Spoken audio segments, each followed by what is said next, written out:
میری تلوار نہیں مل رہی۔ سہ پہر کو نیند سے بیدار ہوتے ہی مالک بن شیبہ نے سائقہ کے بارے میں استفسار کیا تھا جو اس کے پہلو سے غائب تھی۔ مروان بولا، میں نے بادیہ کے ہاتھوں میں دیکھی تھی۔ مالک بادیہ کو آواز دیتا ہوا عریسہ کے خیمے کی طرف بڑھا کیونکہ بادیہ نے اپنا بستر وہیں لگایا تھا۔ جی بھائی۔ اس کے حجرے میں داخل ہونے سے پہلے ہی بادیہ نے باہر جھانکا۔ وہ پوچھنے لگا، میری تلوار تم نے اٹھائی ہے؟ نہیں، بادیہ نے نفی میں سر ہلا دیا۔ مالک نے کہا، مروان کہہ رہا تھا کہ اس نے تمہارے ہاتھوں میں دیکھی تھی۔ بادیہ اطمینان سے بولی، میرے ہاتھوں میں سائقہ تھی اور وہ میری اپنی تلوار ہے، آپ کی نہیں۔ ہوش میں تو ہو؟ مالک کو غصہ آ گیا تھا۔ سائقہ تمہاری کیسے ہوئی؟ وہ بنا خوف کھائے بولی، امبر اور سائقہ میرا حق مہر ہے جو میرے شوہر یشکر نے دیا تھا۔ مالک تیش میں آتا ہوا بولا، اس کے بعد تمہارے منہ سے اس بدیسی غلام کا نام نہ سنوں۔ وہ بے باکی سے بولی، وہ غلام نہیں، چچا جان کا منہ بولا بیٹا تھا، اور غلام بھی ہوتا تو میرا شوہر تھا۔ مجھے بچاتے ہوئے وہ لڑتا ہوا مارا گیا، اور آج میں اس کا نام لینا چھوڑ دوں؟ بکواس بند کرو۔ مالک کا ہاتھ اسے تھپڑ مارنے کے لیے اٹھا۔ اسی وقت شریم نے اپنے حجرے سے جھانکا۔ مالک، تمہیں شرم آنی چاہیے بہن پر ہاتھ اٹھاتے ہوئے، اور آج اگر تمہاری بہن باعزت یہاں نظر آ رہی ہے، یہ اسی غلام کی بہادری کا نتیجہ ہے جو بنو نوفل کے بھیڑیوں کے چنگل سے اسے جان پر کھیل کر نکال کر لے گیا اور پھر مسلسل اس کی حفاظت کی، اور تمہاری بہن کی مرضی سے اسے شادی کی، کوئی زور زبردستی کا معاملہ نہیں تھا۔ مالک تلخ ہوتا ہوا بولا، ہم پر یہ مصیبت بھی اسی کی وجہ سے ٹوٹی ہے۔ شریم نے انکار میں سر ہلایا، یہ غلط ہے۔ مالک نے طنزیہ لہجے میں پوچھا، تو ٹھیک کیا ہے؟ بنو نوفل کو طاقت کا زوم تھا اور انہوں نے اس کا مظاہرہ کیا۔ مالک نے منہ بناتے ہوئے کہا، انہیں یہ موقع کس نے فراہم کیا؟ یشکر نے مردوں والا کام کیا تھا، اور اہل بنو نوفل مانے یا نہ مانے، یشکر نے سردار زادے حزیل کو لڑائی میں شکست دی تھی۔ اس کی گواہی تو تم بھی دو گے کہ یشکر کیسا شاہسوار تھا، اور کوئی مرد اپنی محبت غیر کو سونپنے پر تیار نہیں ہوتا۔ وہ خون بہا کے طور پر بنو نوفل جانے پر بھی تیار تھا، لیکن بنو نوفل والے طاقت کے زوم میں ناجائز مطالبے کر رہے تھے۔ بنو نوفل کے مطالبے کو تمہارے والد شیبہ بن شمامہ نے رد کیا تھا، باقی اس نے ڈر کر میدان نہیں چھوڑا۔ تمہاری بہن کو بنو نوفل کی سردار کی باندی بننے سے بچانے کے لیے اتنی تنگودو کی تھی، اور تمہیں علم ہونا چاہیے کہ وہ عام شخص نہیں، شہنشاہ فارس کے بہترین سالار کا بیٹا تھا۔ گو حالات نے وقتی طور پر اس کے گلے میں غلامی کا طوق پہنا دیا تھا، مگر وہ غلام نہیں تھا، وہ اجمی تھا۔ مالک نے بے پرواہی سے سر ہلایا، گویا شریم کی باتوں کی اس کے نزدیک کوئی اہمیت نہ ہو۔ وہ عربی تھا۔ خاموش کھڑی بادیہ بپھرتے ہوئے بولی، وہ دودھ پیتا بچہ تھا جب اسے سوقے سہار سے فارس کے معزز سالار سکندر نے 20 سونے کے سکے دے کر خریدا تھا، اور پھر اسے بیٹا بنا کر پالا پوسا اور شہنشاہ فارس کا خصوصی محافظ بنانے کی تربیت دی۔ یہ الفاظ بادیہ کے ہونٹوں پر تھے کہ خاموشی سے ان کی تکرار سنتی عریسہ متوحش ہو کر باہر نکلی۔ اس نے بادیہ سے پوچھا، یہ بات تمہیں کس نے بتائی ہے؟ کون سی بات چچی جان؟ بادیہ ہکلا گئی تھی۔ یہی کہ یشکر کو 20 سونے کے سکوں کے سوقے سہار سے خریدا گیا تھا۔ بادیہ نے جلدی سے کہا، خود یشکر نے بتائی تھی۔ عریسہ کا جوش و خروش دیکھ کر شریم اور مالک بھی اپنی تکرار بھول گئے تھے۔ عریسہ کے سوال جاری رہے، یشکر کی عمر کتنی تھی؟ بادیہ الجھن امیز لہجے میں بولی، میرا ہم عمر ہوگا۔ اب آخری سوال پوچھ رہی ہوں، خوب سوچ سمجھ کر جواب دینا۔ عریسہ کے لہجے میں شامل جوش سوا ہو گیا تھا۔ کیا یشکر کے دائیں بازو پر کبوتر کے انڈے کی طرح، بلکہ نہیں، کبوتر کے انڈے سے کافی بڑا سرخ نشان موجود تھا؟ ہاں۔ شریم نے بھی بادیہ کے ساتھ ہی سر ہلا دیا، وہ تو میں نے بھی دیکھا تھا۔ عریسہ نے گہرا سانس لیا اور اس کی آنکھوں میں نمی بھرتی چلی گئی۔ ملنے سے پہلے ہی بچھڑ گیا۔ شریم پریشان ہو کر بولا، عریسہ کیا ہوا؟ کیا ہمیں بھی کچھ پتا چلے؟ وہ یشکر بن شریک بن سمامہ تھا سردار۔ اسے کتنے ہی دن میں نے چھاتی سے لگا کر رکھا۔ اس کی پیدائش کے وقت میں نے سردار شریک سے عرض کی تھی کہ مجھے اس کا نام رکھنے کی اجازت دی جائے، مگر انہوں نے یہ کہتے ہوئے انکار کر دیا کہ وہ بنو جساسہ کا سردار ہے اور سردار کا نام قبیلے کے بڑے رکھتے ہیں۔ مگر پھر سردار نہ رہا، اس کی شریک حیات نہ رہی اور ننھا سردار مجھے مل گیا، اور جس وقت میں نے فارسی سالار کے حوالے اسے کیا تھا تب میں نے لجاجت سے کہا تھا، سردار اس کا نام یشکر ہے۔ وہ واپس آیا مگر اسے کسی نے نہ پہچانا۔ قبیلے کا سردار اپنے چچا کا غلام بن کر پھرتا رہا۔ عریسہ نے آنسو بہاتے ہوئے جو انکشاف کیا تھا اس نے شریم کو دنگ کر دیا تھا۔ بادیہ کی آنکھوں سے پانی کی جھرنا پھوٹا اور وہ دونوں ہاتھ چہرے پر رکھتے حجرے میں گھس گئی۔ لیکن سب سے برا حال مالک بن شیبہ کا تھا۔ اس نے نہ صرف اپنی بہن کا سہاگ اجاڑا تھا بلکہ بنو جساسہ کے حقیقی سردار کو موت کے حوالے کر دیا تھا۔ قیروان بن نخلت کی لاش پر سب سے پہلے ان پہرے داروں کی نظر پڑی تھی جو طلوع آفتاب سے ذرا پہلے پہرے داری کی ذمہ داری کسی اور کے حوالے کر کے اپنے خیموں میں سونے جا رہے تھے۔ انہوں نے فوراً ملکان کو جگا کر صورتحال سے آگاہ کیا۔ تھوڑی دیر بعد وہاں کافی لوگ جمع ہو گئے تھے۔ میں جانتا ہوں یہ کس کا کام ہے، وہ اسرم بن خسار کی آواز تھی۔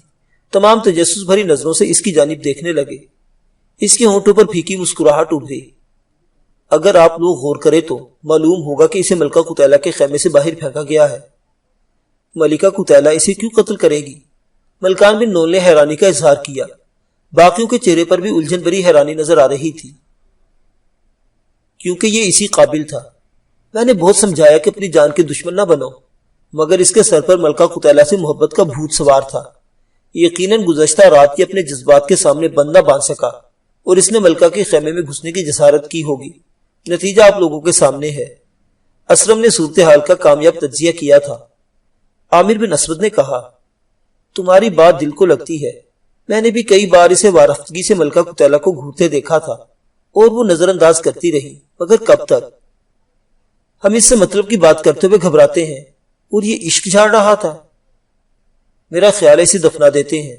یہ مشورہ قریب بن فلیح نے دیا تھا۔ اسبات میں سر ہلاتے ہوئے ملکان نے دو جوانوں کو پھاوڑے لانے کا حکم دیا اور باقی کیروان کی لاش اٹھا کر خیموں کی حدود سے باہر جانے لگے۔ آفتاب مشرق سے سر ابھار رہا تھا۔ دھوپ تیز ہونے سے پہلے وہ کیروان کو دفنا کر واپس لوٹ آئے تھے۔ قتیلہ انہیں اپنے خیمے کے سامنے رشاقہ کے ساتھ کھڑی نظر آئی۔ اس نے رات کو پہنا ہوا ریشمی لباس اتار دیا تھا اور اس وقت اپنے پسندیدہ حلیے میں تھی۔ ملکان نے قریب جاتے ہوئے کہا، ملکہ قتیلہ کی صبح سلامتی والی ہو۔ آؤ ملکان، وہ خوش دلی سے مسکرائی۔ صبح صبح یہ جھمگٹا کہاں سے آ رہا ہے؟ ہم قیروان میں نخلت کی لاش دفنانے گئے تھے۔ ملکان نے اسے مطلع کرنے کے ساتھ اسرم کے انداز کی تصدیق بھی کرنا چاہ رہا تھا۔ مقتول محبت۔ قتیلہ بے رحمی سے ہنسی۔ وہ دعویٰ کر رہا تھا کہ ملکہ قتیلہ کے لیے جان بھی دے سکتا ہے، بس ملکہ قتیلہ نے اسے آزمانا ضروری سمجھا اور اب ملکہ قتیلہ کو یقین ہو گیا ہے کہ وہ سچ کہہ رہا تھا۔ افسوس اس بات کا ہے کہ ملکہ قتیلہ کے قبیلے میں ایک فرد کی کمی ہو گئی ہے۔ میرا خیال ہے آئندہ ملکہ قتیلہ کے خیمے کے سامنے پہرے دار مقرر کرنا پڑے گا۔ ضرورت نہیں، قتیلہ نے نفی میں سر ہلایا۔ خودکشی کا فیصلہ کرنے والے پہرے داروں کا لحاظ نہیں کیا کرتے۔ بہرحال تمام قبیلے کو اکٹھا کرو، ملکہ قتیلہ نے کوئی ضروری باتیں کرنا ہے۔ ملکان اس بات میں سر ہلاتا ہوا دور کھڑے جوانوں کی طرف بڑھ گیا۔ گھڑی بھر بعد قتیلہ ریت کے ٹیلے پر کھڑی بنو تریاد کے مرد و زن کو مخاطب تھی۔ تمام لوگ جانتے ہیں کہ ہمارے پاس قابل کاشت زمین تو بہت ہے، لیکن اتنا پانی نہیں ہے کہ زمین کو سیراب کیا جا سکے۔ نہ تجارت جانتے ہیں، نہ کمائی کا کوئی دوسرا ذریعہ ہمیں میسر ہے، جبکہ زندہ رہنے کے لیے بہت سی چیزوں کی حاجت ہوتی ہے۔ پہننے کے لیے لباس، کھانے کے لیے خوراک، پینے کے لیے شراب و دودھ، آرام کے لیے عمدہ بستر، سر چھپانے کے لیے خیمہ یا جھونپڑا اور سواری کے لیے اونٹ اور گھوڑوں کی ضرورت سے ہم لا تعلق نہیں ہو سکتے۔ اس وقت ہمارے پاس اونٹ، بھیڑ بکریاں، گھوڑے، خچر، گدھے کافی تعداد میں ہیں، لیکن ہم پیٹ بھرنے کے لیے کھاتے رہے تو جلد ہی یہ ذخیرہ ختم کر بیٹھیں گے۔ اور یاد رکھنا، زندہ رہنے کے لیے بہت زیادہ کوشش کرنا پڑتی ہے۔ بھوکا رہ کر ترسنے والے ہمیشہ گھاٹے میں رہتے ہیں اور چھین کر کھا لینے والوں کا پیٹ بھرا رہتا ہے۔ صحرائے اعظم میں صرف اسی کو زندہ رہنے کا حق ہے جو زندگی گزارنے کے طریقوں سے واقف ہو۔ شیر اگر ہرن و نیل گائے کے قتل کو ظلم گردانتا رہے تو جان سے جائے گا۔ اس لیے اگر تم لوگوں نے عزت سے زندہ رہنا ہے، اپنی نسل کو آگے بڑھانا ہے، تو اپنے حصے کا رزق چھیننا ہوگا۔ کسی دوسرے کے رزق کو اپنا نوالا بنانے کے لیے ہمت، حوصلہ اور جرات درکار ہوتی ہے۔ یہ خصوصیات صلاحیتوں کے مرہون منت ہوتی ہیں اور صلاحیتوں کے حصول کے لیے کٹھن محنت، کڑی مشقت اور عمدہ تربیت کے مراحل سے گزرنا پڑتا ہے۔ آج بنو تریاد کی تعداد 100 سے زیادہ سہی، لیکن ان میں لڑنے والوں کی تعداد انگلیوں پر گنی جا سکتی ہے۔ آخر ملکہ قتیلہ اکیلی کتنوں سے مقابلہ کر لے گی؟ اگر اس کی پشت پر بہترین شاہسواروں کی ٹولی نہ ہوئی تو ایک دن جان سے جائے گی۔ اور ملکہ قتیلہ نصر دیوتا کی قسم کھا کر کہتی ہے وہ مرنے سے نہیں ڈرتی۔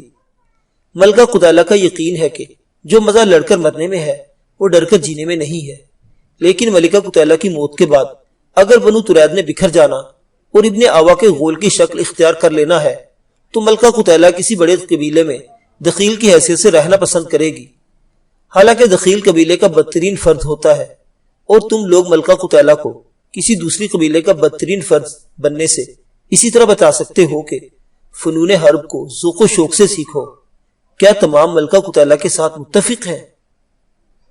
ہاں، ہم ملکہ قتیلہ کے ساتھ متفق ہیں، تمام بیک زبان بولے تھے۔ اور یاد رکھنا ملکہ قتیلہ تم تمام سے پیار کرتی ہے۔ ملکان بن نول اور اسرم بن خسار بآوازیں بلند بولے، ہم بھی ملکہ قتیلہ سے پیار کرتے ہیں۔ ہاں، ہمیں بھی ملکہ قتیلہ سے پیار ہے۔ اس مرتبہ مجمع بیک آواز چلایا تھا۔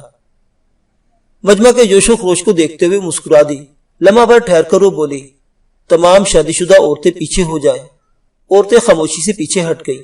ہماری کھانے پینے کی ضروریات کا خیال رکھنا عورتوں کی ذمہ داری ہوتی ہے، اس لیے تمام عورتیں چھوٹے بچوں کو ہمراہ لے کر اپنے خیموں میں جا سکتی ہیں۔ چند لمحوں کے اندر مجمع کی 1/3 تعداد خیموں کی طرف بڑھ گئی تھی۔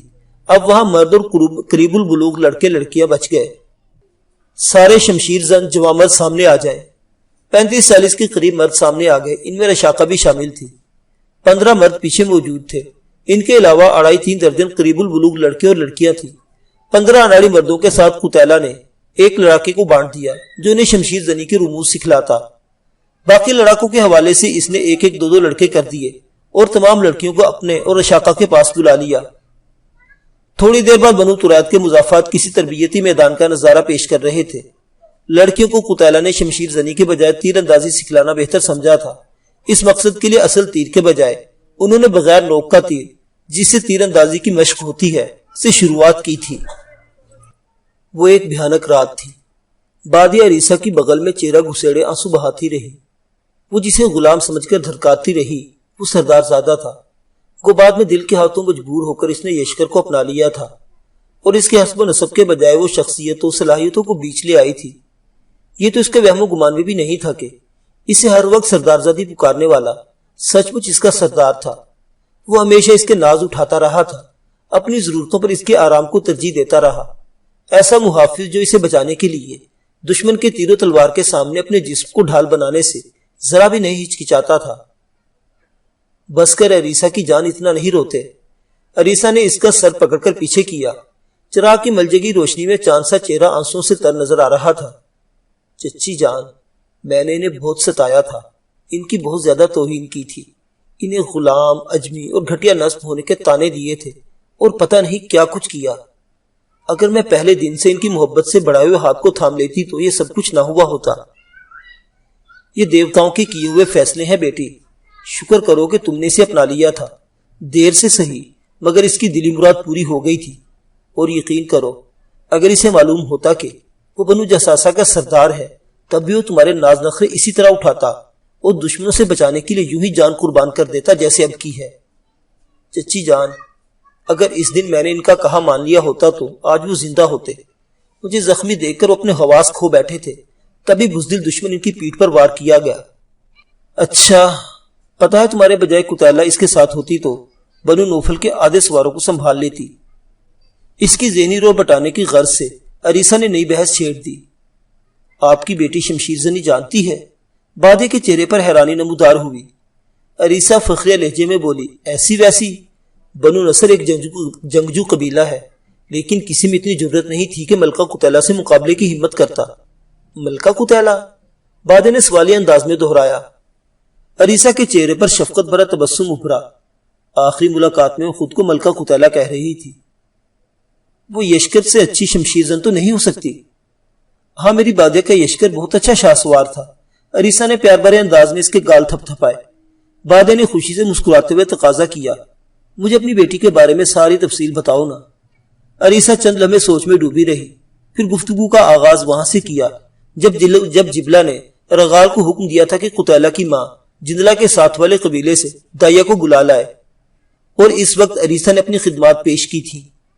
بادے دلچسپی سے اس کی باتیں سننے لگی۔